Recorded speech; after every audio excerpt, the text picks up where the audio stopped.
Okay, so good afternoon friends.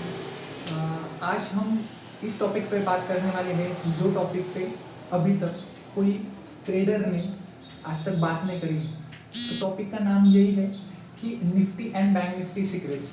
Okay friends, आपको पता होगा जब हम सपोर्ट एंड रेजिस्टेंस से ड्रॉ करते हैं, आज का ही एग्जांपल लेते हैं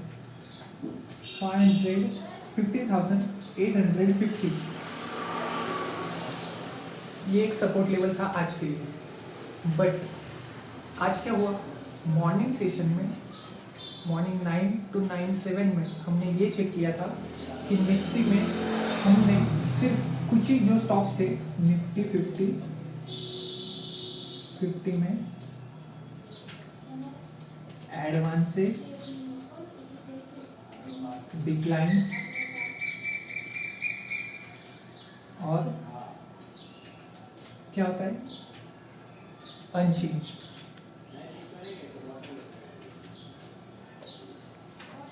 आप सबको पता होगा एडवांसेस मतलब जो स्टॉक की पिछले दिन की क्लोजिंग आज से मतलब आज की जो ओपनिंग है वो पिछले दिन से आगे बढ़ चुकी है, मतलब जो ऊपर आ गया है वो स्टॉक हम एडवांसेस में देखते हैं।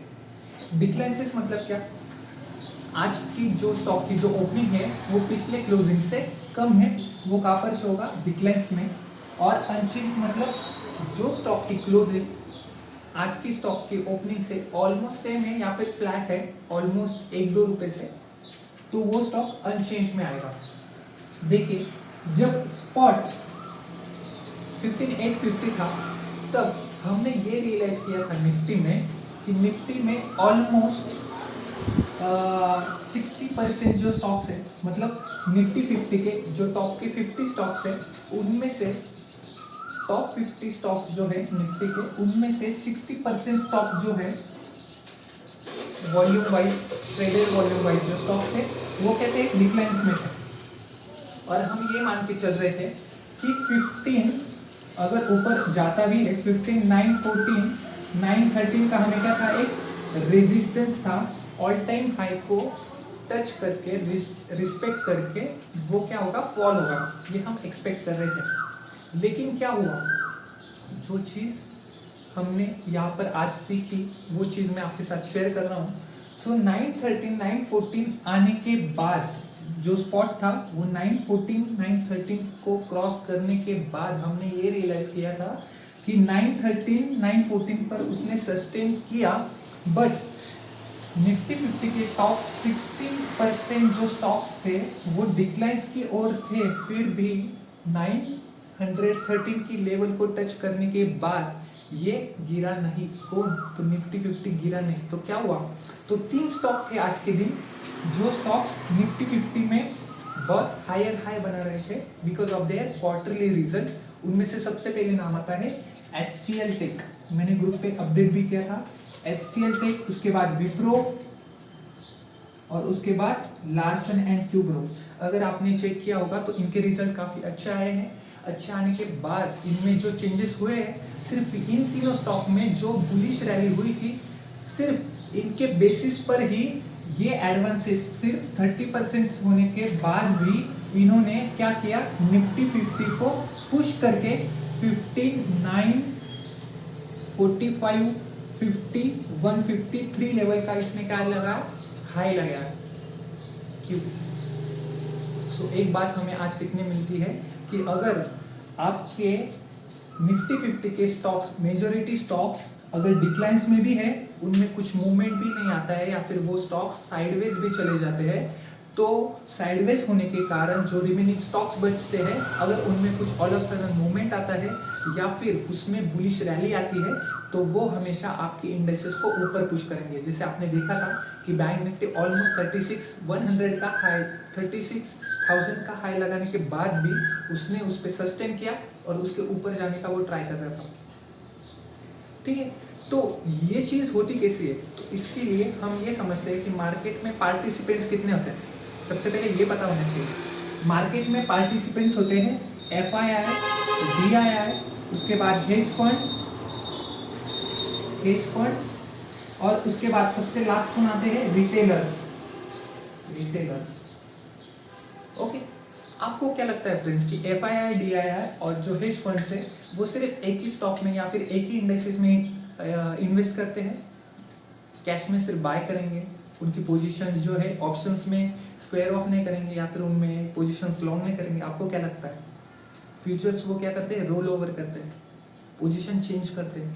यही जो उनकी पोजीशन होती है, ये हमें पोजीशन कहाँ पर रिफ्लेक्ट होती है? ये पोजीशन हमें ओपन इंटरेस्ट में रिफ्लेक्ट होती है, ओपन इंटरेस्ट। और आप ये नोटिस करना कभी नहीं भूलना चाहिए कि अगर ऑप्शन चेन में इन द मनी के जो स्ट्राइक्स होती है उनमें अगर ऑल ऑफ सडन बाइंग बढ़ जाती है, तभी आपको समझ जाना चाहिए कि इंडाइसेस में अभी एक क्या ऑल ऑफ सडन मूवमेंट आ सकता है।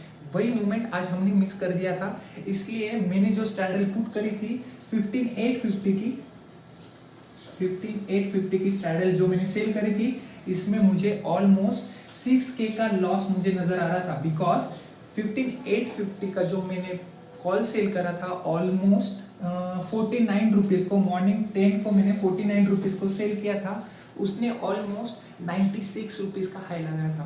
कितने? 96 रुपीज़ का। क्यों? क्योंकि जो मेजोरिटी स्टॉक्स थे वो डिक्लाइंस में थे, फिर भी जो रिमेनिंग स्टॉक थे उनमें ऑल ऑफ सडन चेंजेस आने की वजह से इंडाइसेस बहुत ऊपर बढ़ गया था।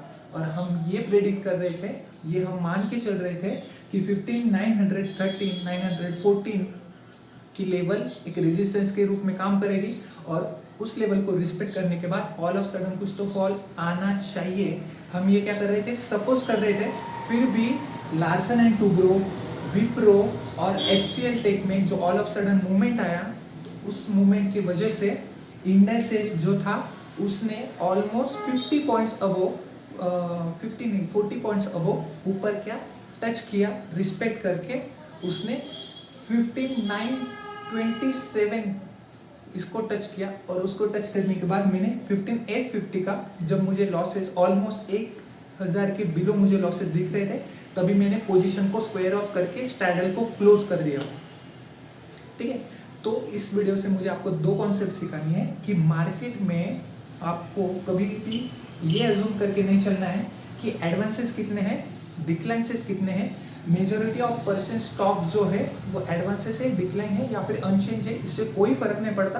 अगर बाकी स्टॉक अगर साइडवेज चले गए हैं, उनमें कुछ मूवमेंट नहीं हो रहा है, वो स्टेबल है, मैं फिर से रिपीट कर रहा हूँ, वो स्टेबल है, साइडवेज चले गए हैं, उनमें कोई बेरिश रैली हो नहीं रही है, उनका कोई गिरना अभी चालू नहीं हुआ है। लेकिन जो मेजोरिटी ऑफ स्टॉक्स है उनको छोड़ने के बाद जो रिमेनिंग स्टॉक्स होते हैं, अगर उनमें कुछ ऑल ऑफ सडन मूवमेंट होता है तो इंडाइसेस का आगे बढ़ जाना is very common. Okay, second thing, जो मार्केट के पार्टिसिपेंट्स हैं हमें उन्हें समझना चाहिए, उनकी ट्रेडिंग स्टाइल हमें समझनी चाहिए कि एफआईआई, डीआईआई, हेज फंड और रिटेलर्स। मैं सबसे लास्ट में रिटेलर्स को इसलिए लिखा हूँ क्योंकि रिटेलर्स हम क्या सोचते हैं कि अगर इंडेक्सेस बढ़ती है तो हम कॉल को लॉन्ग करते हैं और पुट को क्या करते हैं? शॉर्ट करते हैं। लेकिन बात को ये भी समझना चाहिए कि मेजोरिटी ऑफ द स्टॉक के साथ साथ ही हमें डिक्लाइंस के जो स्टॉक्स है उन पे भी नज़र रखनी है, क्योंकि वो फॉल हो ना जाए। फॉल अगर होते हैं तो हम उनमें स्ट्रैंगल्स या फिर बाकी जो स्ट्रैटेजी है वो पुट करेंगे, शॉर्ट पोजीशंस बनाएंगे। लेकिन उनके साथ साथ जो एडवांसेस में स्टॉक है, हमें एटलीस्ट 15 to 20 डेज पहले ही उस स्टॉक में क्या मूवमेंट हो सकती है या फिर नहीं, वो वॉल्यूम के साथ आपको पता चलेगा। Price action as well as volume के साथ आपको पता चल जाएगा कि एफआईआई, डीआईआई और हेज फंड इन स्टॉक्स में इंटरेस्टेड है क्या। इनके रिजल्ट्स अगर अच्छे आने वाले होते हैं तो पहले ये तीन लोग अपनी पोजीशन बनाना स्टार्ट कर देते हैं, because they know very well than us. उनको पहले से ही पता रहता है कि रिजल्ट कैसे आने चाहिए। हम उसे इनसाइड ट्रेडिंग भी बोलते हैं, जो हमारे हर्षद मेहता जी हमें पढ़ा के गए। इनसाइड ट्रेडिंग सबसे सक्सेसफुल ट्रेडिंग है, बट हमें यहाँ पर इथिकल वे में क्या करना चाहिए कि इन लोगों के साथ ये लोग कौन सी पोजीशन बना रहे हैं, इन पर भी हमें नजर रखनी चाहिए। उसके बाद सेकेंड थिंग, यस, मैं एक पॉइंट आपको बताना भूल गया। ठीक है, आपको लगेगा कि ये लो पोजीशन कैसे बना रहे, इसको हम कैसे आइडेंटिफाई करें, कैसे ट्रैक करें। तो इसके लिए सबसे बेस्ट वे आपको गूगल पे सिंपली आपको लिखना है हीट मैप। क्या लिखना है आपको? Heat map. क्या लिखना है आपको? Heat map. हीट मैप होता क्या है? इसके नाम से ही पता चल जाएगा कि कौन से स्टॉक साइडवेज में है, या फिर कौन से स्टॉक में अनचेंज्ड है, या फिर कौन से स्टॉक में ज़्यादा मूवमेंट आ रही है, और जो मूवमेंट परसेंट वाइज आ रही है, प्राइस वाइज आ रही है, वो हमें हीट मैप में ग्रीन कलर से, जो डिक्लाइन है वो रेड कलर में, और जो अनचेंज है वो स्लाइटली येलो कलर में आपको फाइंड आउट होगी। So friends, this is all for today.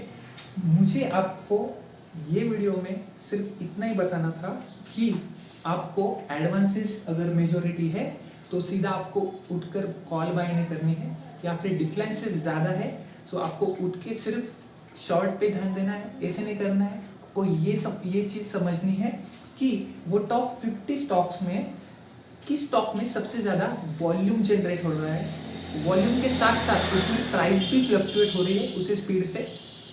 Price और वॉल्यूम कब आएगा? जब उसमें कोई तो बिग न्यूज़ होगी, या फिर कोई रिजल्ट होगा, या फिर कोई रूमर्स होंगे, या फिर सम ऑफ द एनी रीजन हम क्या करते हैं, उस स्टॉक को प्रेडिक्ट कर सकते हैं और उस स्टॉक में अच्छे खासे हम प्रॉफिट बुक कर सकते हैं। Okay, so this is all for today my friends. If you have any query, any doubt, any question in your mind, so let us know on our Instagram handle. Okay, just search Options with Amul on Instagram. You will find our Instagram page, and let us know what your question and your queries. Okay, so this is all for today. Thank you friends, मिलते हैं अगली video में। Thank you.